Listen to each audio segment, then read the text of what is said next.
Good morning magazine స్వాగతం. ప్రముఖ దినపత్రికలో వస్తున్న వార్తలు వెనకాల జరుగుతున్న పరిణామాలు చూద్దాం. ఈనాడు చూస్తే 10 లక్షల కోట్ల పెట్టుబడులు, 7.75 లక్షల మందికి ఉపాధి, లక్ష్య సాధనకు నూతన ఇంధన పాలసీ సిద్ధం, 5 ఏళ్ల పాటు వర్తింపు, పెట్టుబడులకు పారిశ్రామిక హోదా, ప్రాజెక్టులకు గరిష్టంగా 30% పెట్టుబడి రాయితీ చెల్లింపు, గ్రీన్ హైడ్రోజన్, గ్రీన్ అమ్మోనియా ప్రాజెక్టులకు ప్రత్యేక ప్రోత్సాహకాలు, పునరుత్పాదక తయారీ జోన్లు ఏర్పాటు, విద్యుత్ బ్యాంకింగ్ విధి విధానాలపై నిర్ణయం, రాష్ట్రంలో రాబోయే 5 ఏళ్లలో 10 లక్షల కోట్ల పెట్టుబడులు, 7.75 లక్షల మందికి ఉపాధి లక్ష్యంగా సమీకృత ఇంధన పాలసీని ప్రభుత్వం రూపొందించింది. సౌర, పవన, battery storage, electrolysers, biofuel, PSC, hybrid ప్రాజెక్టులు, సోలార్ పార్కులు, తయారీ యూనిట్ల ఏర్పాటుకి ఒకే పాలసీని తీసుకొస్తుంది.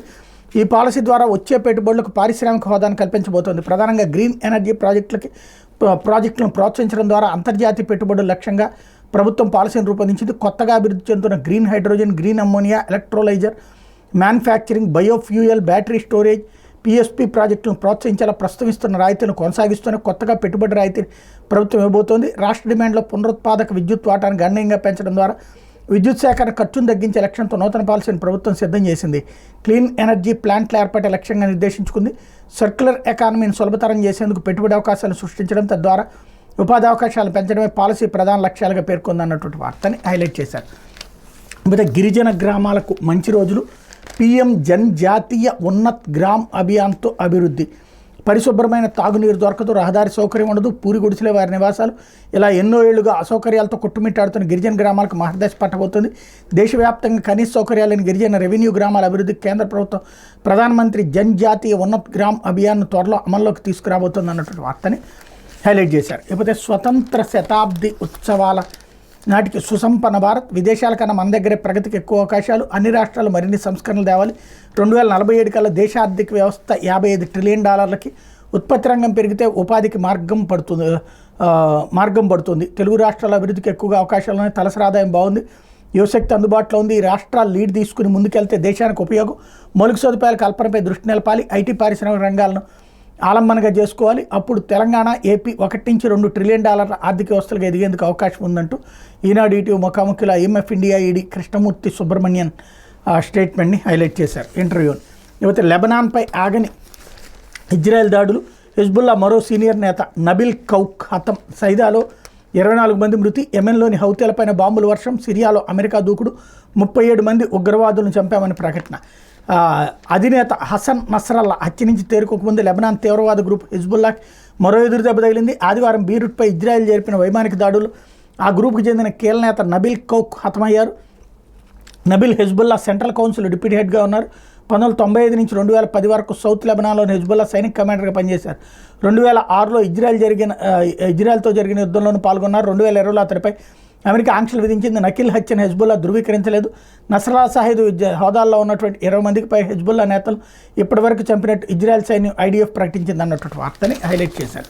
లేకపోతే గిట్టుబాటు ధర కోసం దిక్కులు చూడాల్సిందే, ఆయిల్ ఫామ్ రైతులకు అవస్థల పాలు చేసిన గత ప్రభుత్వం, పెదవేగిలో కాలం జల్లి యంత్రాలతో ప్రాసెసింగ్ ఫలితంగా తగ్గుతున్న నూనె శాతం, ధరలో కోత, అయినా వాటి మరమ్మతుల పేరుతో కోట్లు ఖర్చు, తెలంగాణకు సమానంగా ధర కోరుతున్న రైతులు అంటూ ఆయిల్ ఫామ్ సాగులో ఆంధ్రప్రదేశ్ దేశంలో తొలి స్థానంలో ఉన్న, గిట్టుబాటు ధరల కోసం దిక్కులు చూడక తప్పడం లేదు, పెట్టుబడి ఖర్చులు పెరిగిన నేపథ్యంలో ఉత్పత్తి వ్యయం టన్నుకి 18,000 అవుతుండగా రైతుకు దక్కేది సగటున 13,500 మాత్రమే, టన్నుకి 20,000 ఇస్తేనే రైతుకు గిట్టుబాటు అవుతుంది. కనీసం పక్కనే ఉన్న తెలంగాణలో ఇచ్చే ధర కూడా గత కొద్ది సంవత్సరాలుగా రైతులకు దక్కక తీవ్రంగా నష్టపోయారు. గత ప్రభుత్వ హయాంలో రైతులు కూడా పట్టించుకున్న దాఖలాలు లేవు. శిథిలావస్థకు చేరిన పెదవేగి ఆయిల్ పరిశ్రమలో కాలం చెల్లిన యంత్రాల కారణంగా నూనె రికవరీ శాతం తక్కువగా వస్తుందని రైతులు వాపోతున్న నిర్లక్ష్యంగా వ్యవహరించింది. కొత్త పరిశ్రమ ఏర్పాటుకు తీసుకున్న చర్యలు లేవు. పైగా ఆయిల్ ఫెడ్ దగ్గర నిధులను కరిగించేశారు. ఆయిల్ ఫామ్ సాకు ముందుకు వచ్చిన రైతులకి మొక్కలు కూడా అందించలేక చేతులు ఎత్తేసింది. చివరికి బ్లాక్లో అధిక ధరలకు కొనుగోలు చేసుకోవాల్సిన పరిస్థితి దాపరించింది. ఏళ్ల తరబడి రైతులు కూడా చెల్లించలేదు. 239 కోట్లు బకాయి పెట్టింది. ధరలోనూ దోపిడీ. 2023-24 ప్రైస్ ఫార్ములా నిర్ణయించలేదు. ఆయిల్ ఫామ్ ధరల విషయంలో కొత్త ప్రభుత్వమైనా తమకు న్యాయం చేసేలా చర్యలు తీసుకోవాలని రైతులు కోరుతున్నారన్నటువంటి వార్తని హైలైట్ చేశారు. అయితే ఇంద్రకీలాద్రిపై ప్రతిష్టాత్మకంగా దసరా ఏర్పాట్లు, దేవాదాయ శాఖ మంత్రి రామనారాయణ రెడ్డి, దసరా ఉత్సవాల ఏర్పాట్లు ఎటువంటి లోపాలు తలెత్తిన అధికారుల బాధ్యత దేవాదాయ శాఖ మంత్రి ఆనంద్ రామనారాయణ రెడ్డి హెచ్చరించారు. విజయవాడలోని ఇంద్రకీలాద్రిపై అధికారులతో ఆదివారం నిర్వహించిన సమీక్షా సమావేశంలో ఆయన మాట్లాడారు. అక్టోబర్ 3 నుంచి 12 వరకు దసరా మహోత్సవాలను ప్రభుత్వం ప్రతిష్టాత్మకంగా నిర్వహిస్తోంది. 13 ప్రభుత్వ శాఖల అధికారులు సిబ్బంది సమన్వయంతో పనిచేసే ఉత్సవాలను విజయవంతం చేయాలి. వీవీఐపీ దర్శనాలకు ఉదయం 8 నుంచి 10 గంటల వరకు, మధ్యాహ్నం 2 నుంచి 4 గంటల వరకు టైం స్లాట్ నిర్ణయించాం. వృద్ధులు, దివ్యాంగులకు సాయంత్రం 4 నుంచి 5 గంటల వరకు అమ్మవారి దర్శనం చేసుకునేలా ఏర్పాటు చేశాం. 125 సీసీ కెమెరాలతో ఉత్సవాల నిర్వహణను అధికార యంత్రాంగం పరిశీలిస్తుంది. అంతరాలయ దర్శనం ఎవరికీ లేదు. బంగారు వాకిలి దర్శనం మాత్రమే ఉంటుంది. ప్రతి భక్తుడికి దర్శనం, నాణ్యమైన లడ్డు ప్రసాదాలు అందించడం, అన్నప్రసాదం పంపిణీ చేసేందుకు చర్యలు తీసుకున్నాం. అక్టోబర్ 9న సరస్వతీదేవిని జన్మ నక్షత్రం రోజున సీఎం చంద్రబాబు జగన్మాతకు పట్టు వస్త్రాలు సమర్పిస్తారని వివరించారన్నట్టు వార్తని హైలైట్ చేశారు. లేకపోతే తమిళనాడు ఉప ముఖ్యమంత్రిగా ఉదయనిధి ప్రమాణం, 4 కొత్త మంత్రులు సైతం. సెంధిల్ బాలాజీకి మళ్ళీ పాత శాఖల కేటాయింపు అన్నటువంటి వార్తను కూడా హైలైట్ చేశారు.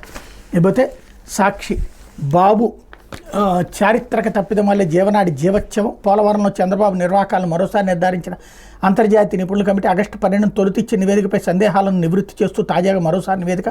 బాబు సర్కార్ చారిత్రక తప్పిదాలు బహిర్గతం చేసిన నిపుణుల కమిటీ వరదను మళ్లించేలా స్పిల్వే పూర్తి చేయకుండానే 2016లోనే కాపర్ డ్యాం ప్రధాన డ్యాం పునాదుల పనులు ప్రారంభం. 2018లో ఎగువ కాపర్ డ్యాం పునాది, జెట్ గ్రౌండింగ్ వాల్, ప్రధాన డ్యాం గ్యాప్ 2 పునాది, డయాఫ్రమ్ వాల్ మీదుగా వరద ప్రవాహం, ఆ ప్రభావం పడకుండా ఎలాంటి రక్షణ చర్యలు చేపట్టని టీడీపీ సర్కార్. గోదావరి వరద ఉధృతికి కోతకు గురై 27 చోట్ల జెట్ గ్రౌండింగ్ వాల్లో చీలికలు, డయాఫ్రమ్ వాల్ 485 మీటర్ల ధ్వంసం, ప్రధాన డ్యాం గ్యాప్ 2, గ్యాప్ 1 నిర్మాణ ప్రాంతంలో కోతకు గురై గరిష్టంగా 30 మీటర్ల లోతులో భారీ అగాధాలు. పర్మియబిలిటీని తప్పుగా లెక్కగట్టి 40 మీటర్ల లోతు నుంచి నిర్మించాల్సిన జెట్ గ్రౌండింగ్ వాల్ను కేవలం 20 మీటర్ల లోతు నుంచే నిర్మించడం వల్ల ఎగురు కాపర్ డ్యాంలో సీపేజీ అన్నటువంటి వార్తని ఇక్కడ ప్రధానంగా హైలైట్ చేశారు. అవగాహన రాహిత్యం, ప్రణాళిక లోపం, అస్తవ్యస్త పనులు, చారిత్రక తప్పిదాలు, గోదావరి ప్రవాహాన్ని మళ్లించేలా తొలుత స్పిల్ ఛానల్ పూర్తి చేయకుండా ప్రధాన డ్యాం పునాది, డయాఫ్రమ్ వాల్ పనులను చేపట్టడం, ఎగువ దిగువ కాపర్ డ్యాం పనులు ప్రారంభించి చివరికి వాటిని కూడా పూర్తి చేయలేక చేతులు ఎత్తేయడం, కాపర్ డ్యాంకి ఇరువైపులా ఖాళీ ప్రదేశాలను వదిలేయడంతో వాటి గుండా గోదావరి కుచించుకుపోయి ప్రవహించాల్సి రావడంతో ఉధృతి పెరిగి డయాఫ్రమ్ వాల్ కోతకు గురై దెబ్బతింది. వేసి జీవనాడి లాంటి ప్రాజెక్టును జీవోత్సవంగా మార్చేశారు. పోలవరంలో సీఎం చంద్రబాబు నిర్వాహకాలపై మరోసారి తేల్చిన అంతర్జాతీయ నిపుణుల కమిటీ నివేదిక సారాంశం ఇది. ఆంధ్రప్రదేశ్ జీవనాడి పోలవరం ప్రాజెక్టులో డయాఫ్రమ్ వాల్ ధ్వంసం కావడానికి, ప్రధాన డ్యాం నిర్మాణ ప్రాంతంలో విధ్వంసం చోటు చేసుకోవడానికి, ఎగువ కాపర్ డ్యాంలో సీపేజ్, ఓట నీటి లీకేజీకి ముమ్మాటికి చంద్రబాబు చారిత్రక తప్పిదాలకు కారణమైన అంతర్జాతీయ నిపుణుల కమిటీ నివేదిక సాక్షిగా మరోసారి నిర్ధారణ అయింది. ఈ మేరకు ఏడాది ఆగస్టు 12 తాము ఇచ్చిన నివేదికపై పోలవరం ప్రాజెక్టు అటు పీపీపీ, కేంద్ర జల సంఘం, సిడబ్ల్యూసీ, రాష్ట్ర జలవనరుల శాఖ వ్యక్తం చేసిన పలు సందేహాలు నివృత్తి చేస్తూ ఈ నెల 20వ తేదీన పీపీఏ, సిడబ్ల్యూసీలకు ఇచ్చిన నివేదికలోను గతంలో పేర్కొన్న అంశాలను అంతర్జాతీయ నిపుణుల కమిటీ పునరుద్ఘాటించింది. పోలవరం నిర్మాణంలో ఎదురవుతున్న సవాళ్లను అధిగమించడంపై సలహాలు, సూచనలు అందించేందుకు డేవిడ్ బి పాల్, గియాస్ ఫ్రాంకోడిస్కో, రిచర్డ్ డొన్నెల్లి, సిస్ హింజ్ బెర్గర్ కెండాల్తో కొన్ని అంతర్జాతీయ నిపుణుల బృందాన్ని పీపీఏ, సిడబ్ల్యూసీ ఎంపిక చేసిన విషయం తెలిసిందే. ఈ నేపథ్యంలో ఏడాది జూన్ 29, జూలై 4 మధ్యన పోలవరం పనులను క్షేత్రస్థాయిలో పరిశీలించి జలవనరులు, సిడబ్ల్యూసీ అధికారులతో చర్చించిన బృందం జూలై 7న ప్రాథమిక నివేదిక ఇచ్చింది. అనంతరం పూర్తిస్థాయి నివేదికను 12న పీపీఏ, సిడబ్ల్యూసీలకు ఇచ్చింది. అయితే నివేదికలోని పలు అంశాలపై సందేహాలను వ్యక్తం చేస్తూ ఎగువ దిగువ కాపర్ డ్యాముల పటిష్టత, సీపేజీ, డయాఫ్రమ్ వాల్ నిర్మాణం తదితరాల మీద మరింత స్పష్టత ఇవ్వాలని అంతర్జాతీయ నిపుణుల కమిటీని సిడబ్ల్యూసీ, పీపీఏ, రాష్ట్ర జలవనరుల శాఖ కోరే. ఈ క్రమంలో వాటిని నివృత్తి చేస్తూ అంతర్జాతీయ నిపుణుల కమిటీ తాజాగా ఇచ్చిన నివేదికలోని ప్రధాన అంశాలు అన్నటువంటి వార్తని ఇక్కడ ప్రధానంగా హైలైట్ చేసింది. అయితే బీచ్ శాండ్ పరిశ్రమలో అవకాశాలు అపారం. సాక్షితో కేంద్ర హోంశాఖ మాజీ కార్యదర్శి, పిఎన్బి మాజీ JS professor Padmanabhaiah, beach sand ఇండస్ట్రీలో అపారమైన అవకాశాలను, దేశ ఆర్థిక వ్యవస్థ స్థితిగతులు మార్చే ఖనిజాలు బీచ్ సొంతమని కేంద్ర హోంశాఖ మాజీ కార్యదర్శి, కేంద్ర పెట్రోలియం, న్యాచురల్ గ్యాస్ మాజీ joint secretary, ASCI chairman Padma Bhushan professor Padmanabhaiah అన్నారు. ఆంధ్రప్రదేశ్ తీరంలోని అపారమైన తీర ప్రాంత ఖనిజ సంపద ఉందని పలు అధ్యయనాలు వెల్లడించుతున్నాయన్నారు. అవసరమైన మేరకు ఖనిజాలు వెలికితీస్తే మంచిదని, అదే సమయంలో అక్రమమైన నియంత్రించాల్సిన బాధ్యత కేంద్ర రాష్ట్ర ప్రభుత్వాలపై ఉందన్నారు. లేదంటే పర్యావరణ విఘాతం తప్పదని హెచ్చరించారు. కేంద్ర మైనింగ్ మంత్రిత్వ శాఖ, AP minerals and development corporation ఆధ్వర్యంలో current trends in mining, beach sand ఇండస్ట్రీలో ఉన్న అవకాశాల అంశంపై శుక్రవారం ఏయూలో జాతీయ స్థాయి సదస్సు జరిగింది. ముఖ్య అతిథిగా హాజరైన పద్మనాభయ్య సాక్షితో పలు అంశాలు మాట్లాడారన్నటువంటి వార్తని హైలైట్ చేశారు. ఎమ్మెల్యే రాజాసింగ్ ఇంటి వద్ద రెక్కి అర్ధరాత్రి వేళ ఇంటి ఫోటోలు వీడియోలు తీసిన ఇద్దరు స్థానికుల సమాచారంతో అరెస్ట్. ఆ ఇద్దరు ఫోన్లో ప్రధాని మోడీ, రాజాసింగ్ ఫోటోలు. గోషామహల్ ఎమ్మెల్యే రాజాసింగ్ ఇంటి వద్ద అర్ధరాత్రి వేళ ఇద్దరు ఫోటోలు, వీడియోలు తీయడంతో కలకలం రేగింది. ధూల్పేటలో నివసించే బీజేపీ ఎమ్మెల్యే రాజాసింగ్ ఇంటిపై రెక్కి నిర్వహించారని, అతని హత్య కుట్ర జరుగుతోందని సోషల్ మీడియాలో జోరుగా ప్రచారం జరిగింది. మంగళహాట్ పోలీసులు స్థానికులు తెలిపిన వివరాల ప్రకారం ఈ నెల 27వ తేదీన అర్ధరాత్రి 1 గంట సమయం నగరంలోని బోరబండ, యూసుఫ్గూడకు చెందిన షేక్ ఇస్మాయిల్, కాజా పాషాలు నంబర్ ప్లేట్ లేని నలుపు రంగు యాక్టివా మీద రాజాసింగ్ ఇంటికి వచ్చారు. వాళ్ళ వద్ద నుంచి సెల్ ఫోన్ల ద్వారా ఫోటోలు వీడియోలు తీస్తున్నారు. ఆ సమయంలో స్థానికులు గుర్తించి వెంటనే పోలీసులకు సమాచారం అందించారు. కొద్దిసేపట్లో అక్కడికి చేరుకుని మంగళహాట్ పోలీసులు ఇద్దరిని అదుపులో తీసుకుని పోలీస్ స్టేషన్కి తరలించారు. శుక్రవారం అర్ధరాత్రి సంఘటన జరిగిన పోలీసులు విషయం బయటికి రాకుండా గోప్యంగా ఉంచారు. ఆదివారం ఉదయం విషయం సోషల్ మీడియాలో చక్కలు కొట్టడంతో సంచలనంగా మారింది. షేక్ ఇస్మాయిల్ కాజా పాషాల ఫోన్లో ఎమ్మెల్యే రాజాసింగ్, ప్రధాని నరేంద్ర మోడీ ఫోటోలు ఉన్నట్టు పోలీసులు గుర్తించారు. మంగళహాట్ ఇన్స్పెక్టర్ మహేష్ గౌడ్, గోషామహల్ ఏసీపీ వెంకటరెడ్డిని వివరణ కోరగా ఇద్దరిని అరెస్ట్ చేసిన వాళ్ళ మీద పలు కేసులు నమోదు చేసి విచారణ జరుపుతున్నట్టు చెప్పారు. ఇలా ఉండగా తన ఇంటిపై రెక్కి నిర్వహించిన వాళ్ళపై పోలీసులు కఠిన చర్యలు తీసుకోవాలని రాజాసింగ్ పేర్కొన్నారన్నటువంటి వార్తని హైలైట్ చేశారు. ఇకపోతే బాలికపై అత్యాచారం, నిందితుడి ఇంటికి నిప్పు. బాలికపై యువకుడు అత్యాచారం పాల్పడ్డాడు. కోపోద్రిక్తులైన బాధితురాలు కుటుంబ సభ్యులు నిందితుడి ఇంటికి నిప్పు పెట్టారు. సిద్దిపేట జిల్లా గురవన్నపేటకు చెందిన యువకుడు తన పక్కింట్లో నివాసం ఉండే 7వ తరగతి చదివే చిన్నారి మీద శుక్రవారం అత్యాచారానికి పాల్పడ్డాడు. శనివారం పాఠశాలను తిరిగి వస్తుండగా తీవ్రంగా రక్తస్రావం కావడంతో తల్లిదండ్రులకు విషయం తెలిపింది. దీంతో తల్లిదండ్రులు పోలీసులు ఆశ్రయించారు. వెంటనే పోలీసులు నిందితుని అదుపులో తీసుకుని అతని మీద ఫోక్సో కేసు నమోదు చేశారు. బాలికను వైద్యం కోసం ఆసుపత్రికి తరలించారు. ఆదివారం ఉదయం విషయం బయటికి తెలియడంతో స్థానికులు, బంధువులు నిందితుడి ఇంటిపై దాడి చేసి అతనికి సంబంధించిన కారు, జేసీబీ, ద్విచక్ర వాహనాలను ధ్వంసం చేశారు. ఇంటికి నిప్పు పెట్టారు. దీంతో గ్రామంలో ఉద్రిక్త పరిస్థితి నెలకొంది. గ్రామంలో భారీగా పోలీసులు మోహరించి పరిస్థితిని అదుపులో తెచ్చారు. బాధితురాలు తండ్రి ఫిర్యాదు మేరకు నిందితుని అరెస్ట్ చేసి రిమాండ్కి తరలించామని సిపి అనురాధ్ తెలిపారు అన్నటువంటి వార్తని హైలైట్ చేశారు. ఇకపోతే ఆంధ్రజ్యోతి, వెంటాడి వేటాడి అంటూ శత్రువులపై ఇజ్రాయెల్ నిఘా సంస్థ మొసాద్ ప్రత్యేక దృష్టి, అద్భుతమైన నిఘా నెట్వర్క్తో సమాచార సేకరణ, పక్కా ప్రణాళికతో తప్పించుకునే వీల్లేకుండా దాడి. ఇటీవల గట్ల నిదర్శనం. రామాయణంలో కబంధుడు అనే ఒక రాక్షసుడి పాత్ర ఉంటుంది. ఇంద్రుడి శాపంతో తలాకాళ్ళు లేని రాక్షస రూపం దాల్చిన ఒక గంధర్వుడు కబంధుడు. కానీ అతని హస్తాలు ఎంత దూరమైనా సాగుతాయి. వాడితో రకరకాల జంతువులు పట్టుకుని తింటుంటాడు. ఎంత దూరమైనా సాగి ఆ కబంధుడి హస్తాలని తప్పించుకోవడం ఏ జీవికైనా అసాధ్యం. ఇజ్రాయెల్ నిఘా నెట్వర్క్ కూడా అట్లాంటిదే అన్నటువంటి వార్తని హైలైట్ చేశారు. లేకపోతే సిట్ దూకుడు, నెయ్యి మూలాల నుంచి సోల శోధన, కల్తీ విచారణలో పకడ్బందీగా అడుగులు. అవసరమైతే టీడీడీ మాజీ పెద్దలకు నోటీసులు ఇస్తామంటూ తిరుమల లడ్డు వివాదంపై ప్రత్యేక దర్యాప్తు బృందం విచారణ ముమ్మరం చేసింది. నెయ్యి మూలాల నుంచి సోల శోధన చేస్తోంది. కల్తీ అంశంపై విచారణలో పకడ్బందీగా అడుగులు వేస్తోంది. ఇప్పటికే తిరుపతికి చేరుకున్న సిట్ సభ్యులు ఆదివారం అక్కడికి వెళ్ళలేదు. తిరుపతిలోనే సమావేశమయ్యారు. కల్తీ నెయ్యిపై విజిలెన్స్ ల్యాబ్ నివేదికల్లోని అంశాలు అక్కడ పరిస్థితులపై అధ్యయనం చేశారన్నటువంటి వార్తని హైలైట్ చేశారు. ఇది జత్వాని వ్యవహారంలో మరో ఫేక్ కేసు. ఆమె సన్నిహితుడిపై నమోదు. స్పా కేంద్రంలో విటుడిగా చేర్చి పటమట స్టేట్లో ఎఫ్ఐఆర్. అప్పటికప్పుడు అక్కడ సోదాలు చేసినట్టు పోలీసులు కలరింగ్. A1గా మణిపూర్ యువతి, A2గా ఢిల్లీకి చెందిన అమిత్ సింగ్. కాదంబరి పాస్వర్డ్ల కోసం ఈ తప్పుడు కేసు ఎత్తుగా అమిత్ని తీసుకొస్తే జత్వాని అంతా చెప్తుందన్న విద్యాసాగర్. దాంతో తప్పుడు కేసు పెట్టడానికి ఫిబ్రవరి 11న స్పా కేంద్రంపై దాడి. అమిత్ సింగ్ని తీసుకురావడానికి 10వ తేదీనే ఢిల్లీకి విమాన టికెట్లు. అక్కడ ఆయన ఆచూకీ దొరక్క వెందిరిగిన పోలీసు బృందం అంటూ ముంబై నటి కాదంబరి జత్వాని కేసులో మరో ట్విస్ట్ వెలుగులోకి వచ్చింది. ఆమెకు సన్నిహితుడైన అమిత్ సింగ్ని అరెస్ట్ చేయడానికి ఆమె పైన పెట్టినట్టు ఆయన పైన కూడా తప్పుడు కేసు నమోదు చేసినట్టు వెళ్లైంది. ఆమె మీద వైసీపీ నేత కుక్కల విద్యాసాగర్ ఇచ్చిన ఫిర్యాదు ఇబ్రహీంపట్నం పోలీస్ స్టేషన్ కేసు నమోదు చేసిన విషయం తెలిసిందే.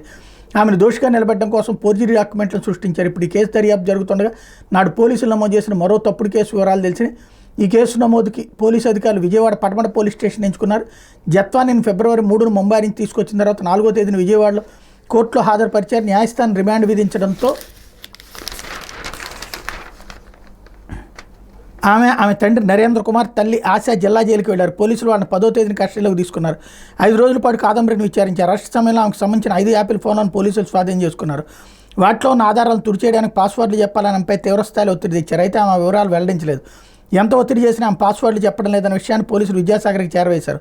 సదరు పోలీసులకు విద్యాసాగర్ మరో టాస్క్ ఇచ్చాడు.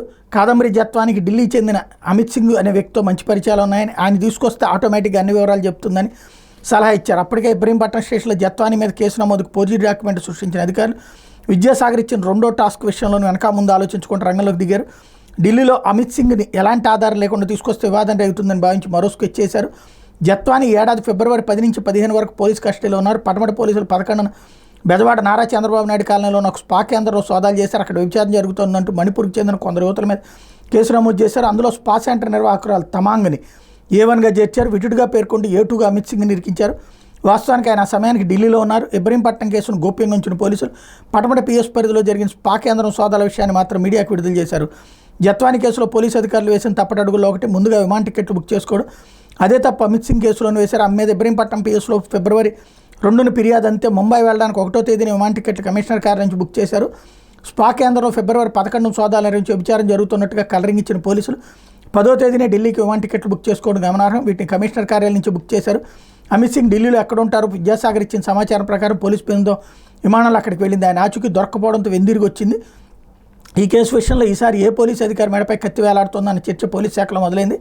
ఇబ్రహీంపట్నంలో జత్వానీపై నమోదు చేసిన తప్పుడు కేసులో ఐపీఎస్ అధికారులు Sitaramanjaneyulu, Kantirana Tata, Vishal Gunni, DSP Hanumantharao, inspector Satyanarayana suspend చేశారు. వాళ్ళందరినీ కాదంబరి ఫిర్యాదుతో నమోదు చేసిన కేసులో నిందితులుగా చేర్చారు. ఇంకొందరిపై విచారణ జరుగుతోంది. ఈ తరుణంలో పటమట్లో నమోదు చేసిన అమిత్ సింగ్ వివరాలు వెలుగులోకి వచ్చినాయి.